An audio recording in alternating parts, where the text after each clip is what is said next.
restauración. Bueno, les damos un cordial saludo, una bienvenida para todos nuestros oyentes, para cada uno de los seguidores de nuestras redes sociales y, por supuesto, de esta su emisora, Busco en Ti Radio, porque recuerda que donde estás no es el final. Bueno, estamos a mitad de semana ya y pues continuando con nuestra programación, contamos con la presencia de María Teresa en su segmento Sembrando Palabras de Vida. Que María Teresa, muchas gracias por tu tiempo. ¿Cómo estás? Bienvenida. Muchas gracias por la invitación. Gracias a Dios todos bien aquí en tu casa. Y que hoy es un honor estar aquí con ustedes compartiendo la palabra. Bueno, de verdad, como te dije, gracias por tu tiempo. Y bueno, iniciemos entonces con el segmento de hoy. Claro que sí. Pues muy buenos días a todos. Me da mucho gusto estar con ustedes. Continuaremos con la temática de la sección de los libros de la Biblia. Pero antes quisiera ponerlo en manos de Dios para que Dios sea el que hable por medio de mí y por medio de su Espíritu Santo. Querido y amado Padre, te damos muchas gracias en esta mañana, Señor, porque nuevas y maravillosas son tus misericordias, Señor. Gracias porque nos permites despertar y ver el cielo y ver el sol y estar vivos. Es una nueva oportunidad, Señor, para reconocerte y conocerte más. Te pedimos, Señor, que esta palabra que hoy se proclama quede en cada corazón sembrada, Señor. Gracias por la vida del productor, del director, de todos los que hacen posible esta radio, Señor. Y gracias por cada uno de las personas que está atenta, que tienen hambre y sed de ti, de conocerte y de saber más de ti. Ponemos estas palabras en tus manos y tu Espíritu Santo, muévete en cada uno de nosotros. Te damos a ti toda la gloria y toda la honra en tu nombre, Cristo Jesús. Amén.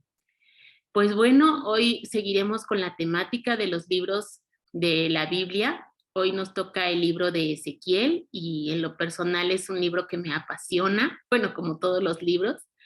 Tiene tanta enseñanza y tanto aprendizaje y tanto que sacarle que sería imposible solamente en este corto tiempo explicar muy a fondo todo, pero vamos a hacer una breve reseña del libro. Este libro de Ezequiel forma parte de los libros proféticos del Antiguo Testamento. Se agrupa entre los libros llamados profetas mayores, no porque sean más importantes que los libros de los profetas menores, sino es más bien por la extensión de que son más grandes, son más extensos que los menores. Este libro contiene 48 capítulos y fue escrito entre los años 593 a 571 antes de Cristo. Nos narra el proceso de cautividad y la restauración del pueblo de Israel. Tanto Ezequiel como Isaías, Jeremías y Sofonías tienen la misma secuencia, tienen la misma temática en sus mensajes. Es decir, primero son oráculos contra Israel, en segunda son oráculos contra las naciones y en tercera es el consuelo para Israel. Este libro se puede dividir en 4 secciones para su mejor entendimiento. La primera parte nos habla de la comisión de Ezequiel, es decir, de su llamado, de su vocación. Ahí mismo describe que él ve la gloria de Dios y es elegido para proclamarla. Como punto número 2, nos habla de las profecías sobre la ruina de Jerusalén y el juicio contra Judá. Como punto número 3, nos habla sobre las profecías, juicios contra las naciones, juicios de Dios contra las naciones vecinas. Y el cuarto y último punto habla sobre un último arrepentimiento para con Israel y profecías concernientes al retorno de Israel a la tierra y a la futura restauración del reino. Bueno, pues la mayor parte del libro de Ezequiel está escrito en prosa Y esto es debido al trasfondo sacerdotal de Ezequiel. Y da un mayor vigor tratando de hacer entender por medio de dramatizaciones o gestos simbólicos, queriendo comunicar la palabra de Dios al pueblo. Ajá. Por ejemplo, intentó hacer una representación dibujada de Jerusalén, y esto lo podemos leer en Ezequiel capítulo 4, versículo del 1 al 7, que nos dice: ahora, hijo de hombre, toma un ladrillo grande de barro y ponlo en el suelo, delante de ti. Luego dibuja en él un mapa de la ciudad de Jerusalén y representa la ciudad bajo ataque. Construye un muro a su alrededor para que nadie pueda escapar. Establece el campamento enemigo y rodea la ciudad con rampas de asalto y arietes. Luego, toma una plancha de hierro y colócala entre tú y la ciudad. Dirígete a la ciudad y demuestra lo terrible que será el ataque contra Jerusalén. Esto será una advertencia al pueblo de Israel. Ahora, acuéstate sobre tu lado izquierdo y pon sobre ti los pecados de Israel. Cargarás con sus pecados todos los días que permanezcas acostado sobre ese lado. Te exijo que cargues con los pecados de Israel durante 390 días, un día cada año de su pecado. Cumplido este tiempo, date vuelta y acuéstate sobre el lado derecho 40 días, un día por cada año del pecado de Judá. Mientras tanto, mira fijamente el sitio contra Jerusalén. Quédate acostado con el brazo descubierto y profetiza la destrucción de la ciudad. Te ataré con cuerdas para que no puedas moverte de un lado al otro hasta que se hayan cumplido los días del ataque. Es decir, hizo cosas inusuales tratando de llamar la atención de la gente, solamente para que se dieran cuenta de lo que vendría y ellos pudieran arrepentirse, pero pues no fue así. Inclusive también se cortó el pelo y se cortó la barba, y eso tú lo puedes leer en el capítulo 5 de Ezequiel, de los primeros versículos.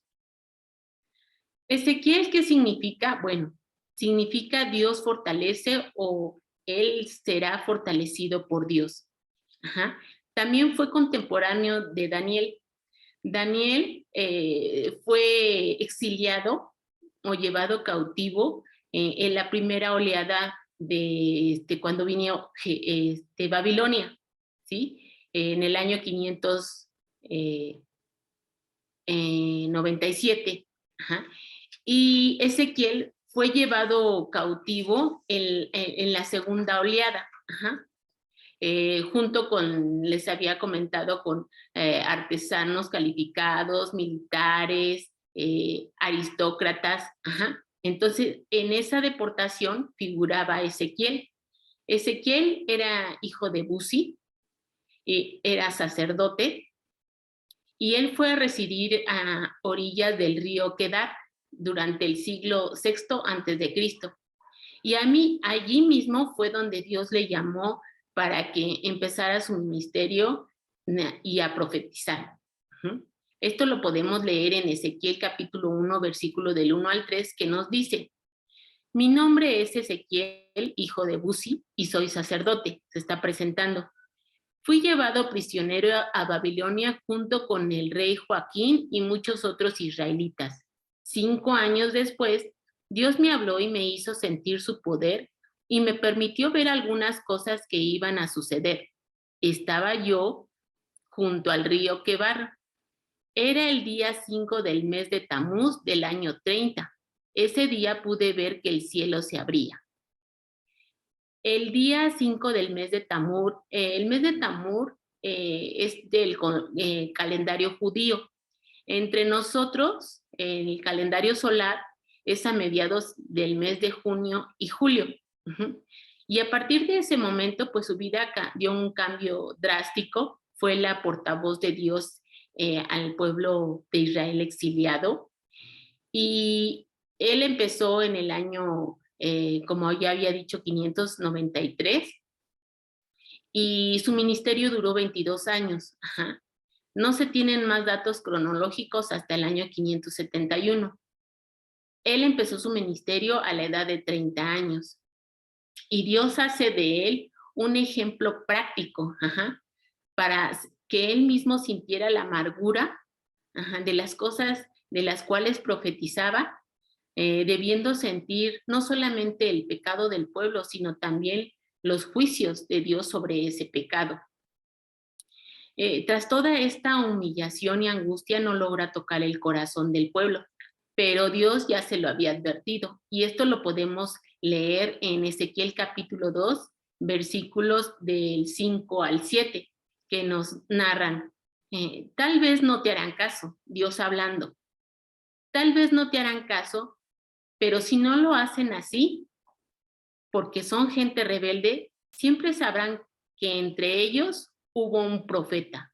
Pero tú, hijo de hombre, no tengas miedo de ellos ni de sus palabras. Aunque estés entre zarzas y espinos y habites entre escorpiones, no tengas miedo de ellos ni de sus palabras, porque son gente rebelde. Ya sea que te escuchen o no, porque son muy rebeldes, tú repíteles mis palabras.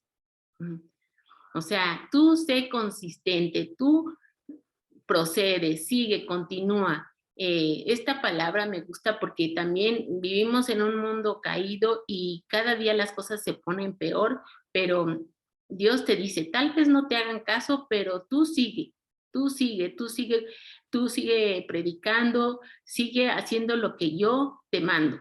Y así fue como lo hizo. También podemos descubrir y ver que Ezequiel era casado. Esto lo puedes leer en Ezequiel capítulo 2, versículo 24, versículos del 15 al 18, que Dios le dijo. También Dios me dijo, Ezequiel, tú quieres mucho a tu esposa, pero yo te la voy a quitar de repente. Y no quiero que llores ni des muestras de dolor como hace todo el mundo cuando alguien muere. Vas a tener que sufrir en silencio. Por la mañana hablé con la gente y por la tarde mi esposa murió. Al día siguiente me comporté como Dios me ordenó que le hiciera. Oh, qué fuerte, ¿verdad? Pero podemos ver que él ante todo amaba a Dios y sobre todo ponía a Dios como su primer lugar. Ajá. Ahora, Ezequiel vivió durante un tiempo de sublevación nacional y drásticos cambios políticos. Desesperado miraba con angustia todas las infidelidades de Israel, pero, siempre hay un pero, siempre veía con esperanza un futuro de salvación. Y esto lo podemos ver en Ezequiel capítulo 36, versículo 26 al 28, que nos dice, esta es la versión del lenguaje actual y me gusta mucho también como nos dice, yo les daré una nueva vida, hay esperanza, hay un futuro. Haré que cambien su manera de pensar. Entonces dejarán de ser tercos y testarudos, pues yo haré que sean leales y obedientes. Pondré mi espíritu en ustedes y así haré que obedezcan todos mis mandamientos. Entonces vivirán en la tierra que les di a sus antepasados y ustedes serán mi pueblo y yo seré su Dios. Hay un futuro, hay una esperanza, no solo para el pueblo de Israel, sino también para hoy, para nosotros. Él, Ezequiel, fue contemporáneo de Jeremías y tuvo que aprender a adorar a Dios sin templo y sin sacrificios. Imagínate lo que fue para él eso, porque él era sacerdote, ¿no? Tuvo que adorar a Dios sin templo, sin sacrificios, en una tierra extraña, y eso enseñó al pueblo también. Ajá. Entonces, su misión consistía en hacer comprender a la gente las verdaderas causas del desastre sufrido y también prepararla para cuando habrían de ser repatriados, es decir, seguir adorando, seguir confiando en Dios, ajá, que no perdieran su identidad en Él, ajá, como le pasó al pueblo que fue llevado del norte, las tribus del norte fueron llevadas a Siria. Ellos perdieron su identidad nacional porque se casaron entre matrimonios de ahí, o sea, hubo una mezcolanza. Ajá. Entonces, la tribu del sur, Ezequiel le enseñó que su identidad estaba con Dios y que debían de seguir sus reglas, sus mandatos, aún afuera, aún en el extranjero. Ajá. Y Ezequiel veía esto como, este desierto babilónico, como una especie de regreso al éxodo de Egipto, aquel desierto que Israel hubo que atravesar antes de entrar a la tierra prometida, a Canaán. Y ahora del desierto en Babilonia había de salir también purificado, un nuevo pacto, un nuevo pueblo de Dios. Ajá. Y esto lo puedes leer en Ezequiel capítulo 20, versículo de 34 al 38, que nos dice, Dios hablando otra vez, y los sacaré de los pueblos y países donde están esparcidos. Sí, los reuniré con mano fuerte y brazo extendido, y dando rienda suelta a mi enojo, haré que vengan al desierto de los pueblos y ahí los juzgaré cara a cara. Los juzgaré como antes juzgué a sus padres en el desierto de Egipto. Palabra del Señor. Para que ustedes puedan hacer un pacto conmigo, los haré pasar por debajo de mi vara, para apartar de entre ustedes a los que se rebelaron contra mí. Los sacaré de la tierra a la que emigraron, aunque no podrán entrar en la tierra de Israel. Así sabrán que yo soy el Señor. Entonces se está comparando ese destierro, ese paso que dieron en el desierto por 40 años, a lo que ahora están viviendo en Babilonia. Pero Dios no lo hace como un castigo, sino lo hace como una prueba para que ellos se den cuenta de las consecuencias que ocasiona el pecado. Entonces, ahí también Ezequiel muestra la soberanía de Dios y su santidad, la cual es resguardada celosamente. Él, esta frase de, y sabrás que yo soy el Señor, está escrita 86 veces. Conocerás al Señor, o sea, Dios será conocido a través de la restauración y la renovación espiritual de Israel. Dios, ese Dios soberano, no está limitado a un templo en Jerusalén. Él puede responder, Él puede condescenderse, Él puede visitar a sus hijos exiliados en Babilonia. Y eso es lo que Ezequiel está transmitiendo. Dios es libre de juzgar y también es libre de ser agraciado. Sus juicios sí son dolorosos en Israel, pero reflejan su gracia. Dios permite este desmembramiento total de la vida de Israel política y religiosa para darles una nueva vida, y la presencia de Él sea vista claramente como un regalo del Creador del universo. Su predicación entonces ahora consistía en una esperanza en la salvación de llegar. Él anuncia a ese pueblo disperso que sería reunido de nuevo y sería conducido otra vez a la tierra prometida. Como lo describe en Ezequiel capítulo 36, versículo 24, dice, yo los recogeré de las naciones y países y los devolveré a su tierra. Oh, qué bonito, ¿no? Como el pastor que apacienta sus ovejas, que deja a esas 99 para buscar a la perdida, ¿no? Y así el Señor los apacentará, los guiará, los llevará a lugares de descanso, como dice el Salmo 23, ¿no? Y como nos dice en Ezequiel 34:15, dice, yo mismo cuidaré de mis ovejas, los haré reposar. El Señor Dios lo ha dicho así. Y ahora, en contraste, pues, ¿quién es nuestro buen pastor? Jesucristo. Jesucristo es el que da la vida por sus ovejas, es el que las protege de los lobos que quieren destruir el rebaño, como lo describe en Juan, capítulo 10, versículo del 11 al 12, ¿no? Dice, yo soy el buen pastor.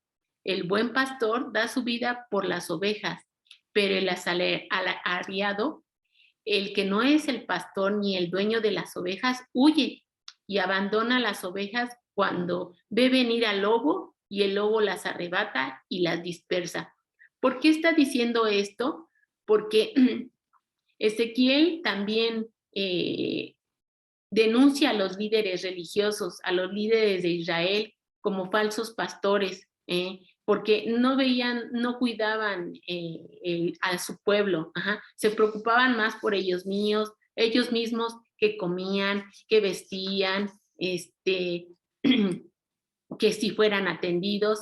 En cambio, dejaban desprovisto al pueblo, no lo cuidaban, a las ovejas débiles, enfermas, heridas, no las perdidas, no las cuidaban. Por eso Dios, por medio de Ezequiel, denuncia a esos falsos líderes, ¿no? Y él siendo líder, él siendo sacerdote. Entonces, en contraste, Jesús es nuestro gran médico, él es el que sana todas nuestras dolencias espirituales y gracias a su sacrificio y a su salvación, él va por los que nos habíamos perdido. Y esto se refiere a una transformación que ha de realizar al pueblo rescatado del exilio. Y otra vez, una vez más, lo leemos en Ezequiel capítulo 36, versículo 25 al 27, ¿no? Esparciré agua limpia sobre ustedes y ustedes quedarán limpios de todas sus impurezas, pues lo limpiaré de todos sus ídolos. Les daré un corazón nuevo y pondré en ustedes un espíritu nuevo. Les quitaré el corazón de piedra que ahora tienen y les daré un corazón sensible. Pondré en ustedes mi espíritu y haré que cumplan mis estatutos y que obedezcan y pongan en práctica mis preceptos. Aquí podemos ver una vez más la fidelidad y el amor de Dios, que no acaba, que es inagotable, que es incomparable, ¿no? No solo para su pueblo, ¿no? Para su deseo de salvarlo, sino también para mostrar su gloria entre las naciones y restaurarla, restaurar la presencia en la ciudad santa. Y aún y a pesar de que vivimos en un mundo sumergido en el pecado y la desesperanza, Dios sigue hablando, Dios sigue buscando, sigue tratando, sigue intentando de llevarnos al arrepentimiento y de confiar en Él por medio de su palabra, por medio de esos mensajeros que somos nosotros, que somos cartas vivas, ¿no? Su palabra nunca falla, Él siempre está presente y puede ser adorado en cualquier parte, como lo dijo Jesucristo en Juan capítulo 4, versículo del 23 al 24, ¿no? Que dice, pero viene la hora y ya llegó, cuando los verdaderos adoradores adorarán al Padre en espíritu y en verdad, porque también el Padre busca que lo adoren, tales adoradores. Dios es espíritu y es necesario que los que lo adoren en espíritu y en verdad. Ya no necesitamos un lugar específico. Ahí está. Solamente necesitas llamarlo y Él vendrá. Pero es necesario ser obediente. Es necesario arrepentirte. Si esperas recibir bendiciones, sí, pero el reino de Dios se ha acercado y pronto vendrá nuevamente para reinar con toda su gloria y todo su poder. Dios le dijo a Ezequiel, hijo de hombre, yo te envío a los hijos de Israel, a gentes rebeldes que se rebelaron contra mí.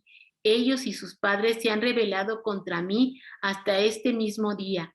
Yo pues te envío a hijos de duro rostro y empedernido corazón y les dirás, así ha dicho el Señor.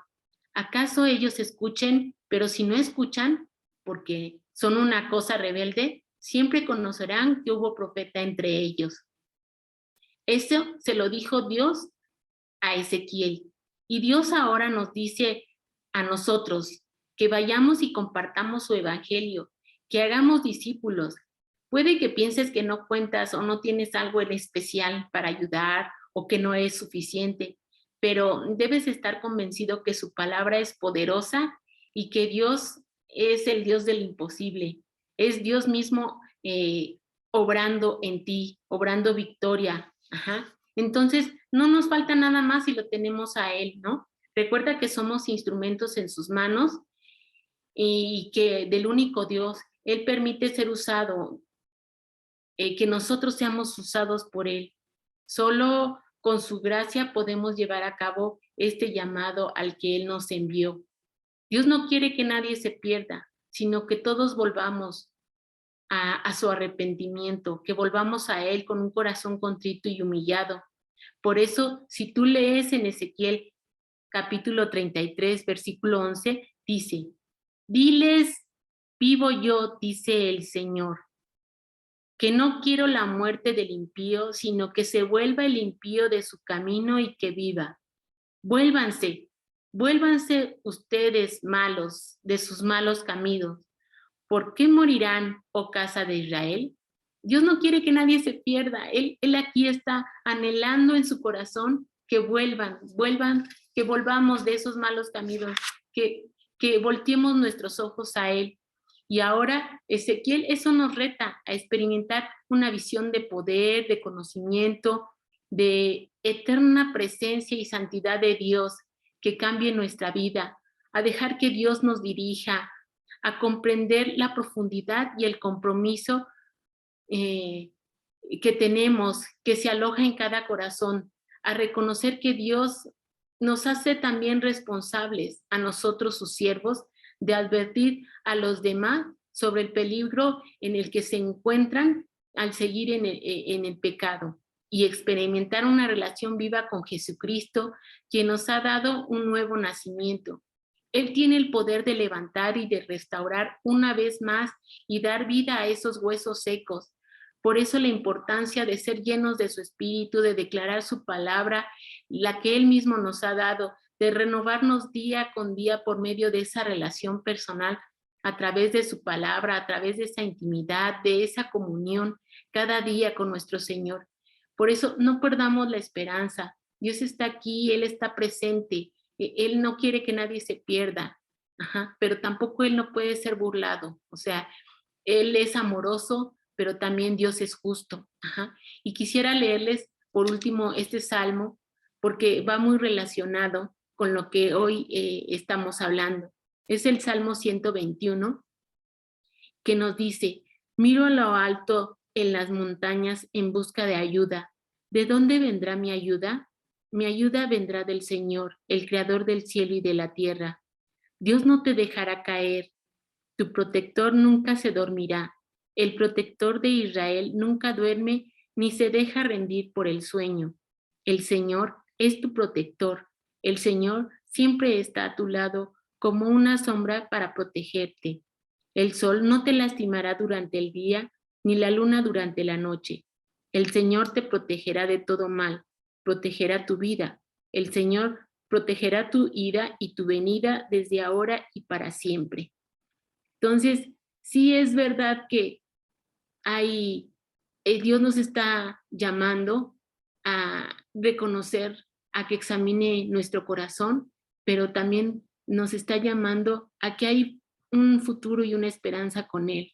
Entonces, no pierdas esa esperanza, ten la fe, sigue caminando, sigue perseverando como Ezequiel, como todos esos grandes hombres que están escritos en la Biblia, que nos dan su enseñanza y su aprendizaje para que digas, bueno, si él pudo, yo también puedo. Así es que tú también puedes porque ellos pudieron, porque estuvieron sostenidos siempre de la mano de Dios. Siempre fueron obedientes y fieles. Entonces, tú también sé obediente y ser fiel al Señor, porque Él dará su pago a cada uno. Y Él te está esperando día con día que tengas esa intimidad y esa relación con Él. Así es que no lo dejes, continúa. Y vamos a cerrar orando y dando gracias a Dios por esta su palabra. Señor, te damos gracias por infinitas por todo lo que haces, por todo lo que sigues haciendo y seguirás haciendo en nuestras vidas. Gracias te doy, Señor, por cada uno de los radioescuchas que hoy están atentos a tu palabra, Señor, que anhelan conocerte, que anhelan seguirte, Señor. Gracias porque tú les infundes esas nuevas fuerzas, porque aunque nosotros seamos débiles, tú te fortaleces en esa debilidad, Señor. Gracias porque tu gracia abunda sobre este mundo caído, Señor, y que podamos ser esa portavoz tuya aquí, que podamos ser esos instrumentos en tus manos para llevar a cabo la misión que nos has encomendado a cada uno de nosotros. Gracias porque tú eres el que nos vio primero, el que nos has escogido, Señor, y eso anhelamos en nuestro corazón, que nadie de los que has puesto con nosotros se pierda, Señor, sino que todos lleguen al arrepentimiento, que lleguen a ti, a tu mano, a tu corazón, porque de ahí fuimos formados. Te damos a ti toda la gloria y toda la honra en tu nombre, Jesucristo. Amén. Pues me dio mucho gusto estar con ustedes el día de hoy, compartiendo y sembrando palabra de vida en cada corazón. Muchas gracias a Jorge y a todos por este tiempo que se me permitió compartir con ustedes. Y gracias a ustedes también por dedicarle este tiempo al Señor. Gracias, Jorge, por todo. Y cualquier cosa, pues aquí estamos. Continuamos.